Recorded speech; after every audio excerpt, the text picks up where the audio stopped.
6 p.m. on a Sunday here in Korea. Thanks for joining us. I'm Daniel Choy.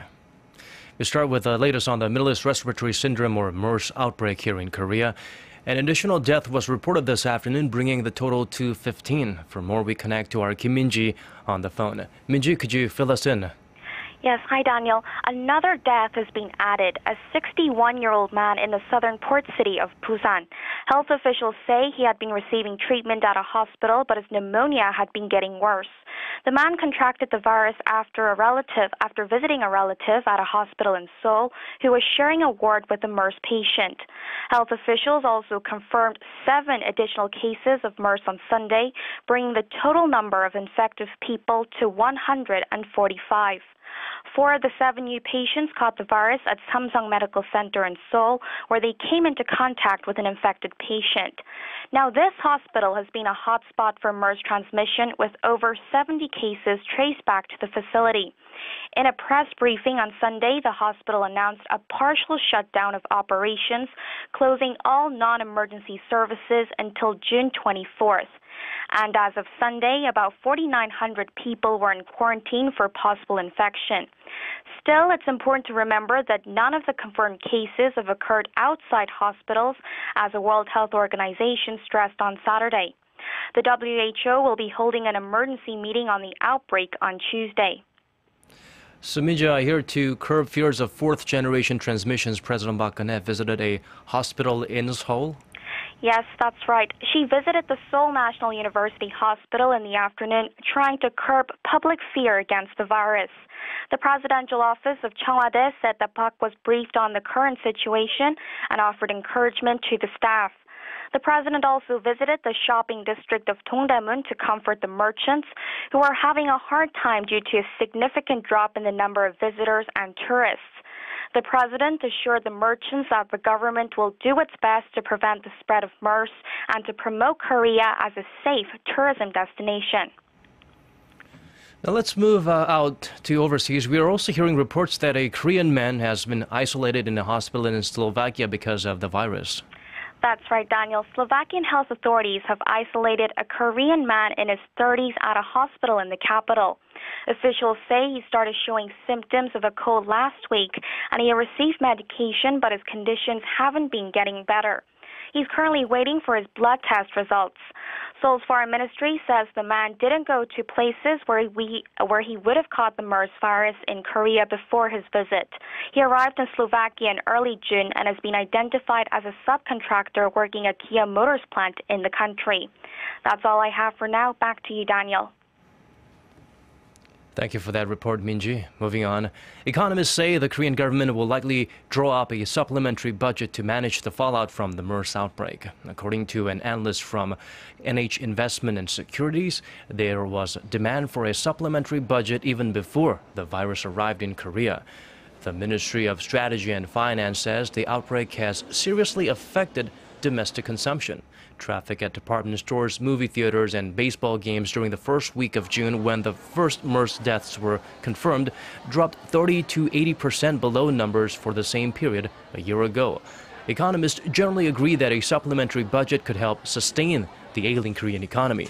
The Korea Development Institute, or KDI, estimates the 2013 supplementary budget pulled the economic growth rate up by 0.3 percentage points back then.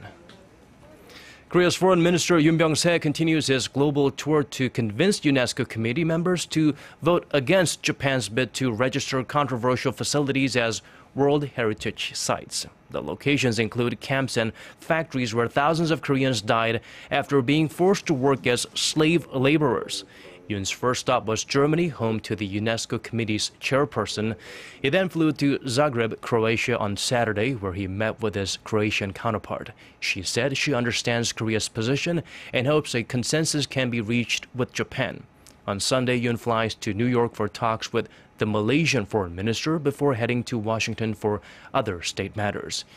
UNESCO's decision on the World Heritage bid is expected on June 28th.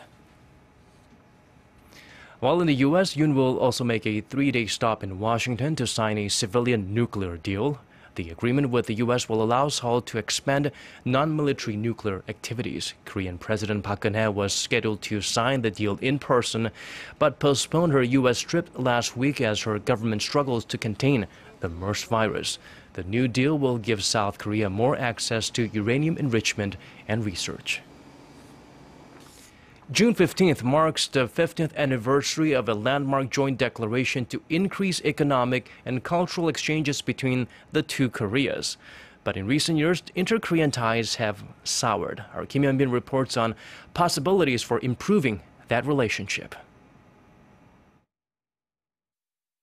June 15, 2000, former South Korean President Kim Dae-jung and then North Korean leader Kim Jong-il met in Pyongyang. It was a promising moment for the peninsula, as the two leaders signed a joint declaration to foster reconciliation and economic cooperation. That optimism came to an end in 2010, when North Korea attacked the Cheonan, a South Korean warship. Seoul followed up with the May 24th measures, banning all economic and cultural exchanges. North Korea continues to call for an end to the sanctions, but Seoul says Pyongyang needs to take responsibility for his actions. Our previous position remains unchanged. To lift the May 24th measures, Pyongyang needs to take responsibility for the sinking of the Cheonan warship. But now, it seems Seoul has offered a small olive branch. We want to resolve issues through dialogue, so we want to meet up with our North Korean counterparts to reach an agreement on pending issues. But Pyongyang isn't budging, claiming the South has set unnecessary preconditions for talks. In addition to dialogue, Seoul has also vowed to cultivate more inter-Korean civilian exchanges in non-political sectors this year, the 70th anniversary of Korea's liberation from Japan's colonial rule.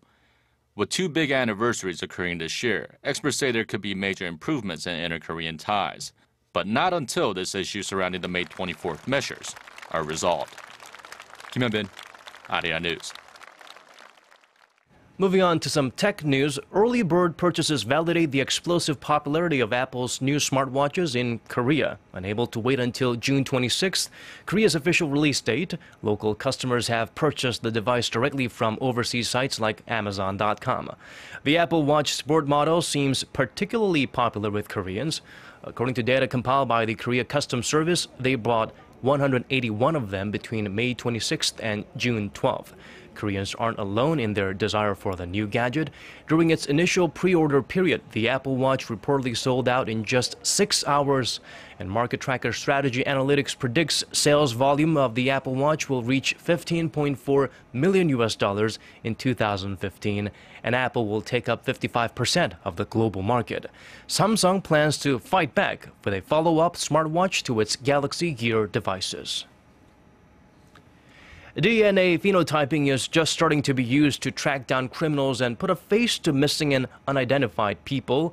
While the technology is especially useful in scientific investigations, regulations in Korea have stalled research. Our Park Se-young explains further. These wanted posters in Hong Kong were created using the suspect's DNA. Their crime? Littering. The posters are part of a campaign launched on Earth Day in April by a Hong Kong-based NGO to raise awareness about the region's litter problem. More than 16,000 tons of waste are dumped into streets and public spaces there every day. To create the posters, volunteers collected litter samples from local streets, including chewing gum and cigarette butts.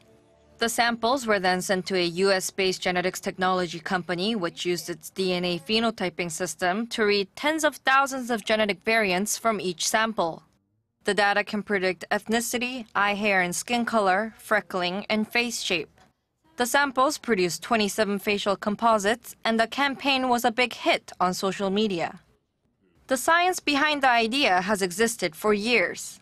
Here in Korea, however, the research has stalled in its early stages due to privacy protection laws. To make progress in their research, scientists need numerous samples of DNA and mugshots, both of which are restricted by the legislation. This technical development prioritizes the public interest.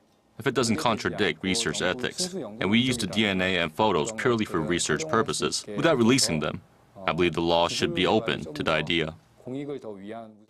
If DNA information can be used to sort out distinct features of the face and body, It could be applied to a variety of fields, from criminal investigation to archaeological research. Park Se-young, Arirang News. Now for some sports, Team Korea scored its first ever point at the FIFA Women's World Cup on Saturday, but came up short of a win. The women allowed a goal from Costa Rica in the first half, but Ji So-yeon and Jeon Ga-eul rallied the team to a lead with a back-to-back goals. About at the 89th minute, Carla Villalobos put a dagger through Team Korea's heart with the equalizer. Still, the 2-2 draw is a significant step forward. Korea lost all 3 group matches in its FIFA debut in 2003. It seemed like the trend might continue in Canada, with the ladies losing their first match to Brazil. Ranked 18th, Korea must win its next match against 14th ranked Spain at 8 p.m. Thursday, Korea time. And now the weather. Tomorrow, if you're in Gangwon-do, Chungcheongbuk-do, or Gyeongsang-nam-do provinces, brace yourself for heavy showers. We'll see overall cloudy conditions across most of the nation, with some drizzles in the early hours of the morning. The day will start off slightly cooler, with lows of 19 for Seoul and 20 for Daegu. And now let's check out the weather conditions around the world.